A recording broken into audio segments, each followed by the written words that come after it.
ரிஷபராசிக்காரங்க நல்லது கெட்டதை முழுசா தெரிஞ்சவங்க, போர்க்குணம் கொண்டவங்க. உங்ககிட்ட சண்டை போட்டு ஜெயிக்கிறது ரொம்ப ரொம்ப கஷ்டம். சுக்கிரனை ராசி அதிபதியாக கொண்டவங்க. கிருத்திகை 2ஆம் பாதம், 3ஆம் பாதம், 4ஆம் பாதம், ரோஹிணி மிருகசீரிசம் 1ஆம் பாதம், 2ஆம் பாதம். இந்த நட்சத்திரக்காரங்க ரொம்ப ரொம்ப புத்திசாலிக்காரங்க. ஒருத்தன் வாழ்க்கையில் கொடி கட்டி பறக்கிறானா அவனை பார்க்குறவங்க எல்லாருமே அவனுக்கு என்னடா சுக்கிரன் உச்சத்தில் இருக்கான் அப்படின்னு சொல்லுவாங்க. என்னதான் சுக்கிரனை ராசி அதிபதியாக கொண்டு வந்தாலும் ரிஷபராசிக்கு எதுக்குங்க இவ்வளோ கஷ்டம் வருது? குறிப்பாக பணத்தில் அதிகமாக நெருக்கடியை சந்திக்கக்கூடிய ராசி அப்படின்னா அது பெரும்பாலும் ரிஷபராசிக்காரங்களாகவே இருக்காங்க. அது மட்டும் இல்லாமல் இவ்வளவு சிக்கலுக்கு காரணம் பார்த்தீங்கன்னா உங்களுடைய குணம். அந்த நல்ல குணம் மட்டும்தான் உங்களுக்கு நிறைய மன கஷ்டத்தையும் கொண்டு வந்து கொடுத்துருது. எல்லா இடங்களையும் நேர்மையும் உண்மையும் மட்டுமே நம்பக்கூடியவங்க. உங்களுக்கு சொந்தமோ பந்தமோ அது தப்புனா அது தப்பு தான். வெட்டு ஒன்று துண்டு ரெண்டுன்னு பேசக்கூடியவங்க. உங்களை ஒருத்தர் பஞ்சாயத்து கூட்டு போறாரு அப்படின்னா நீங்கள் அவரு பக்கம் சப்போர்ட் பண்ண மாட்டீங்க. எந்த தரப்பில் நியாயம் இருக்குதோ அங்கே தான் நீங்கள் சப்போர்ட் பண்ணுவீங்க. உண்மை நியாயத்திற்கு மட்டுமே என்னைக்குமே கை கொடுப்பீங்க. உண்மைக்கு புறம்பா எந்த ஒரு விஷயத்தையுமே செய்ய மாட்டீங்க. இதனால தான் உங்களுக்கு நிறைய கஷ்டங்கள் துன்பங்கள் வந்துகிட்டு இருக்கு. ரிஷபராசிக்காரங்க எறும்பு கூட துரோகம் நினைக்க மாட்டாங்க. உங்கள் சொந்தக்காரங்க நண்பர்களுக்கு ஒரு தேவை இருக்குதுன்னா மட்டும்தான் உங்ககிட்ட தேடி வருவாங்க. அந்த தேவையை முடிஞ்ச உடனே உங்களை தூக்கி போட்டுருவாங்க. மறுபடியும் அவங்க உங்ககிட்ட உதவின்னு கேட்பாங்க. அவங்க பண்ண துரோகத்தை எல்லாமே மறந்துட்டு மீண்டும் அவங்களுக்காக உதவி செஞ்சு ஏமாறக்கூடியவங்க தான் ரிஷபராசிக்காரங்க. வாழ்க்கையில் எப்படியாவது முன்னேறணும் அப்படிங்கிறதுக்காக கஷ்டப்பட்டு உழைக்கக்கூடியவங்க. தங்களுடைய கஷ்டத்தையும் கண்ணீரையும் கடுகளவு கூட மற்றவங்களுக்கு தெரியாமல் பார்த்துக்குவாங்க. இதனால பார்க்குறவங்க எல்லாருமே ரிஷபராசியா இவங்களுக்கு என்னப்பா சூப்பராகிறாங்க, இவங்களுக்கு என்ன குறைச்சல் அப்படின்னு நினைச்சிட்டு இருக்கிறாங்க. ஆனால் சாப்பாடு கூட கஷ்டப்படுறதே உங்களுக்கு மட்டும்தான் தெரியும். வரக்கூடிய நாட்கள் இருந்து ரிஷபராசிக்காரனுடைய தலைவிதி முழுவதுமாகவே மாறப்போகுது. ஏப்ரல் 14ஆம் தேதிக்கு பிறகு பார்த்தீங்கன்னா உங்களுக்கு 5 கிரகங்களுடைய சேர்க்கை ஒன்றாக இருக்குது. அதாவது மீன ராசியில் சூரிய பகவான், புதன் பகவான், ராகுகேது பகவான், சுக்கிர பகவான் இவங்க 4 பேரும் ஆல்ரெடி இருக்காங்க. இப்போ ரீசெண்டாக பார்த்தீங்கன்னா சனி பெயர்ச்சி ஆகி சனி பகவான் கும்பத்திலிருந்து மீனராசிக்கு போயிருக்கார். இவர் ஒரு 6 மாத காலகட்டம் அப்படிங்கிறது மீனராசியில் தான் இருப்பார். அந்த 6 மாத காலம் முடிஞ்ச உடனே கும்பத்திற்கு வந்துடுவார். இந்த ஒரு 6 மாத காலம் அப்படிங்கிறது இது ஒரு மிகுந்த ராஜயோகத்தை தரக்கூடிய ஒரு காலகட்டமாகவே பார்க்கப்படுது. ஏன்னா இதுக்கப்புறம் பார்த்தீங்கன்னா உங்களுக்கு மிகுந்த நீங்கள் எதிர்பார்க்காத அளவுக்கு பொருளாதார முன்னேற்றம் அப்படிங்கிறது இருக்க போகுது. கடன் பிரச்சனை முழுவதுமாகவே முடிய போகுது. உடல் சார்ந்த பிரச்சனைகள் அனைத்தும் உங்களுக்கு நீங்க போகுது. இந்த 5 கிரகங்களோட சேர்க்கை அப்படிங்கிறது குறிப்பாக பார்த்தீங்கன்னா 12 ராசிக்குமே இதனுடைய பலன்கள் கிடைத்தாலுமே கூட ரிஷப ராசிக்கு மிகுந்த நல்ல பலன்களை தரப்போகிறாங்க. ரிஷபராசிக்காரங்க கடந்த காலகட்டங்களில் தங்களுடைய வாழ்க்கையில் நல்லது நடக்க போகுதுன்னு நினச்சிட்டு இருந்திருப்பாங்க. ஆனால் உங்களுக்கு அந்த டைமில் ஒரு மிகப்பெரிய ஏமாற்றம் தான். புதுசாக ஒரு பிரச்சனையும் கஷ்டமும் உங்களை தேடி வந்திருக்கும். ரிஷபராசிக்காரங்க சொந்த பந்தத்தை இழந்தாங்க, சொத்துக்களை இழந்தாங்க, தனக்கு நெருக்கமாக இருக்கக்கூடிய உறவுகளையுமே இழந்திருக்காங்க. கடைசியாக நான் மட்டும்தான் எல்லாத்தையுமே இழந்துட்டு நிற்கிறதா இருக்குது, எனக்கு உயிர் வாழவே பிடிக்கலன்னு சொல்லிட்டு இருக்காங்க. இதுக்கு மேலே என்னால் வாழவே முடியலை சாமி, தயவு செஞ்சு என்னை உன் கூடையே கூட்டிகிட்டு போயிரு.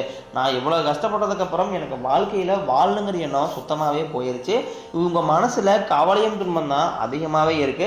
நீங்க செய்யக்கூடிய ஒவ்வொரு விஷயங்களையுமே தடுப்பதற்காக உங்க கூட இருக்கிற நபர்கள் நிறைய பேர் முயற்சி பண்ணிக்கிட்டு இருக்காங்க. இது எல்லாமே தெரிஞ்சுமே கூட நீங்க என்னமோ பண்ணுங்க எனக்கு என்ன வந்துச்சு அப்படின்னு தன் வேலையில மட்டும் என்னைக்குமே குறிக்கோளா இருக்கிறவங்க தான் ரிஷபராசிக்காரங்க. நீங்க என்னைக்குமே மற்றவங்க நம்பி இருக்க மாட்டீங்க. நம்மளால மற்றவங்களுக்கு கடுகளவு கூட துன்பம் வரக்கூடாதுன்னு நினைக்கிறவங்க தான் ரிஷபராசிக்காரங்க. கொடுத்து சிவந்தக்காரங்களுக்கு சொந்தக்காரங்க உங்ககிட்ட இருந்தது அப்படின்னா எடுத்து கொடுத்துட்டு போயிட்டே இருப்பீங்க. என்னைக்குமே மற்ற ராசிக்காரன மாதிரி சொல்லி காட்டிக்கிட்டு இருக்க மாட்டீங்க. மே 14ஆம் தேதி பார்த்தீங்கன்னா உங்களுக்கு குரு பெயர்ச்சி நடக்க இருக்குது. மே 18ஆம் தேதி ராகுகேது பெயர்ச்சி நடக்க இருக்குது. முதலாவதாக பார்த்தீங்கன்னா குரு பகவான் உங்களுடைய ராசிக்கு 4ஆம் இடத்திலிருந்து 5ஆம் இடத்திற்கு போய் குரு பகவான் சஞ்சாரம் பண்றாரு.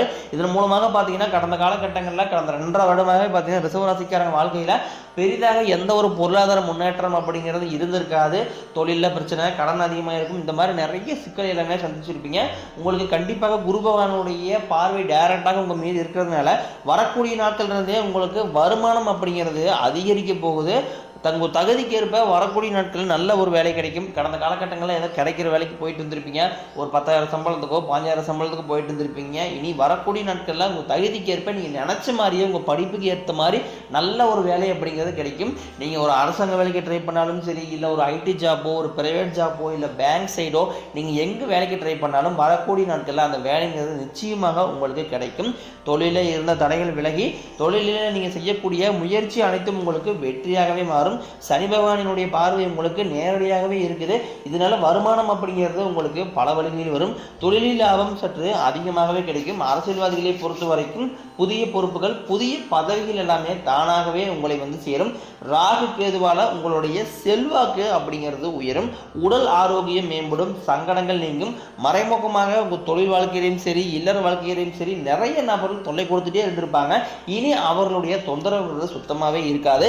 எல்லாருமே பார்த்தீங்கன்னா வந்து இந்த சனி பெயர்ச்சிக்கு அப்புறம் பயப்படுறது ராகு கேது பெயர்ச்சி நினைச்சுதான். ஏன்னா சனி பகவான் வந்து நல்லது பண்ணுவாரு, கெட்டது பண்ணுவாரு, ஆனால் கண்டுபிடிச்சிடலாம். ஆனால் ராகு கேது என்ன பண்ணுவார்னே தெரியாது, அதை கண்டே குடிக்க முடியாது.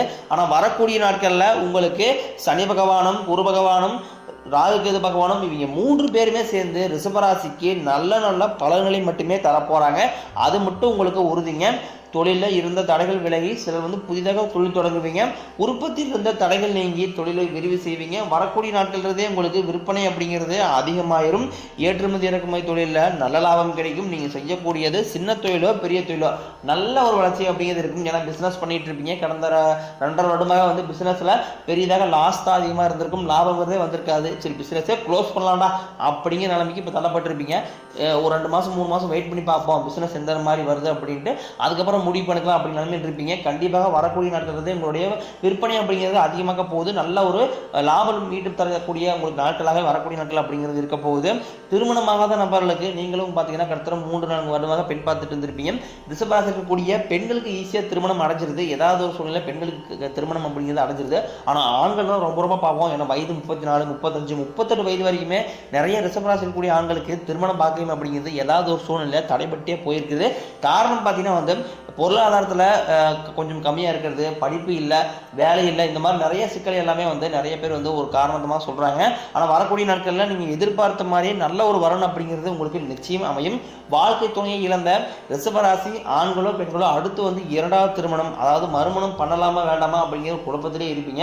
அதாவது இப்போ கிட்டத்தட்ட வந்து பார்த்தீங்கன்னா 2வது திருமணம் பண்ணுறது பெருசு கிடையாது. அப்படி 2வது திருமணம் பண்ணும்போது இந்த சமூகம் நம்மளை என்ன மாதிரி பார்ப்பாங்க, சொந்தக்காரையும் தப்பாக பேசுவாங்களா, இதுக்கப்புறம் போய் அவனுக்கு எதுக்கு வந்து செகண்ட் மேரேஜ் அப்படின்னு நிறைய பேர் சொல்லிடுவாங்க அப்படின்னு ஒரே காரணத்துக்காக வந்து இந்த மாதிரி வந்து டிசிஷன் எடுக்காமல் இருக்கீங்க. ஏன்னா இப்போ இருக்கக்கூடிய பொருளாதார சூழ்நிலையும் இப்போ இருக்கக்கூடிய காலகட்டத்தை வச்சு பார்க்கும்போது ஒரு சிங்கிள் பேரண்டால இந்த சொசைட்டிக்கு சர்வே பண்ணுறது ரொம்ப ரொம்ப கஷ்டம். அதனால கண்டிப்பாக நீங்கள் எதிர்பார்த்த மாதிரி நல்ல ஒரு வாழ்க்கை துணை அப்படிங்கிறது மறு வாழ்க்கை அப்படிங்கிறது நிச்சயம் உங்களுக்கு அமையும்.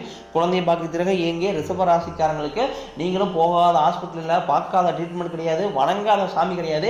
எங்களுக்கு பிள்ளை பெரிய பார்க்கவே இல்லை சாமி, எங்களுக்கு மேரேஜ் ஆகி 4 வருஷம் ஆகுது, 5 வருஷம் ஆகுது, 8 வருஷம் ஆகுதுன்னு சொல்லுவீங்க. விரைவில் இந்த ஆண்டுக்குள்ள நிச்சயமாக 2025 முடியறதுக்குள்ளேயே உங்களுக்கு குரு பயிற்சி மூலமாகவும் ராகுகேது பயிற்சி மூலமாகவும் உங்களுக்கு உடல் சார்ந்த பிரச்சனைகள் அனைத்தும் முழுவதும் நிவர்த்தியாகி விரைவில் உங்களுக்கு பிள்ளை பெரு பாக்கியம் அப்படிங்கிறது உண்டாகும். காதலில் அதிகமாக வந்து தோல்வி அடையக்கூடிய ராசி அப்படின்னா அது பெரும்பாலும் ரிஷப ராசிக்காரங்க தான். காதலிப்பாங்க, ஒரு 2 மாதம் காதலிப்பாங்க, 3 மாதம் காதலிப்பாங்க, பிரேக்கப் ஆயிரும். அதையும் மீறி வீட்டில் போய் சொல்லும் போது வீட்டில் கூடிய பேரண்ட்ஸ் ஒத்துக்க மாட்டாங்க. இந்த மாதிரி நிறைய சிக்கல் எல்லாமே சந்திச்சுட்டு இருக்கீங்க. ஆனால் இனி வரக்கூடிய நாட்களில் உங்கள் காதல் கண்டிப்பாக கைகூடும். வீட்டில் போய் சொல்லும் போது உங்களுடைய பெற்றோர்களே பார்த்தீங்கன்னா உங்களுக்கு கண்டிப்பாக காதல் திருமணம் செய்து வைக்கக்கூடிய வாய்ப்புகள் எல்லாமே பிரகாசமாகவே உள்ளது. பிரிந்திருக்கக்கூடிய கணவன் மனைவி எல்லாமே மீண்டும் ஒரு முறை சேர்ந்து பேசக்கூடிய வாய்ப்பு கிடைக்கும் பட்சத்தில் கண்டிப்பாக ஒன்றாக சேர்ந்து வாழ்வீங்க. வரக்கூடிய நாட்களில் கடினமான காரியத்தையுமே சுலபமாக செஞ்சு முடிப்பீங்க. உங்ககிட்ட கடன் வாங்கிட்டு ரொம்ப நாட்களாக வந்து திருப்பி தராமல் இருக்கக்கூடிய உங்கள் நண்பர்கள் சொந்தக்காரங்க எல்லாமே உங்களுடைய பணத்தை திருப்பி தர போகிறாங்க. சிலருக்கு படிப்பதற்காகவும் வேலை விஷயமாகவும் தொழில் விஷயமாகவும் வெளியூர் வெளிநாடு போகக்கூடிய வாய்ப்புகள் எல்லாமே கிடைக்க போகுது. உங்கள் குடும்பத்தில் கடந்த காலகட்டங்களில் எந்த ஒரு சுப நிகழ்ச்சியுமே நடந்திருக்காது. இதை நினச்சி வீட்டில் இருக்க பெரியவங்க ரொம்ப வந்து வருத்தப்பட்டிருப்பாங்க. என்னடா நம்ம மற்றவங்க சொந்தக்காரங்க ஃபங்க்ஷன்கள் தான் போயிட்டு இருக்கோம், நம்ம வீட்டில் ஒரு ஃபங்க்ஷன் நடக்கல அப்படின்னு நிறைய பேர் நினச்சிருப்பீங்க. இனி வரக்கூடிய நாட்களில் உங்கள் வீடுகளில் திருமணம், சீமந்தம், புதிதாக வீடு கட்ட ஆரம்பிப்பீங்க. கிரகப்பிரவேசம் போன்ற சுப நிகழ்ச்சி எல்லாமே தொடர்ந்து நடக்க போகுது. சிலர் வந்து புதிதாக தொழில் தொடங்கணும் முயற்சி பண்ணுவீங்க. அந்த முயற்சிக்கு எதிர்பார்த்த உதவிகள் உங்களுக்கு நிச்சயம் கிடைக்கும். ரிஷபராசியை பொறுத்த வரைக்கும் நீங்கள் ஆண்களோ பெண்களோ அரசு வேலையோ தனியார் வேலையோ கூலி வேலையோ நீங்கள் எதிர்பாராத வருமானம் அப்படிங்கிறது உங்களுக்கு இரட்டிப்பு மடங்காக கிடைக்க போகுது. வேலையில் இருந்த பிரச்சனை தடுமாற்றம் முழுவதும் அறிய போகுது. நீங்கள் கூலி வேலை செய்யறீங்களோ அல்லது 10 பேரை வச்சு வேலை வாங்குறீங்களோ பேச்சில் மட்டும் வரக்கூடிய நாட்களில் ரிஷபராசிக்காரங்க கொஞ்சம் நிதானத்தை கடைபிடிப்பது ரொம்ப ரொம்ப நல்லது. ஏன்னா டக்குன்னு எதாவது இருந்தால் எடுத்தறிஞ்சு பேசிடுவாங்க. அதிகமாக கோவப்படக்கூடிய ராசினா அது வந்து ரிஷபராசிக்காரங்க தான். பார்க்கவே மாட்டாங்க. தப்புன்னு தெரிஞ்சால் அது தப்பு தான், அந்த மாதிரி வந்து பேசி விட்டுருவாங்க. இதனால ஆப்போசிட் இருக்கிறவங்களுக்கு ரொம்ப வந்து மன வருத்தமும் சங்கடமும் நிறைய வந்துகிட்டு இருக்கு. இதை மட்டும் கொஞ்சம் ரிஷபராசிக்காரங்க கண்டிப்பாக மாற்றி தான் ஆகணும். இனி வரக்கூடிய நாட்களில் ரிஷபராசிக்காரனுடைய வளர்ச்சி அப்படிங்கிறது யாருமே எதிர்பார்க்காத அளவுக்கு ஒரு மிகப்பெரிய ஒரு அசுர வளர்ச்சியாக இருக்க போது. உங்களுடைய நண்பர்களும் சொந்தக்காரர்களுமே பார்த்தீங்கன்னா உங்கள் மீது வந்து பொறாமை கொள்ளக்கூடிய அளவுக்கு வளர்ச்சியும் இருக்க போகுது.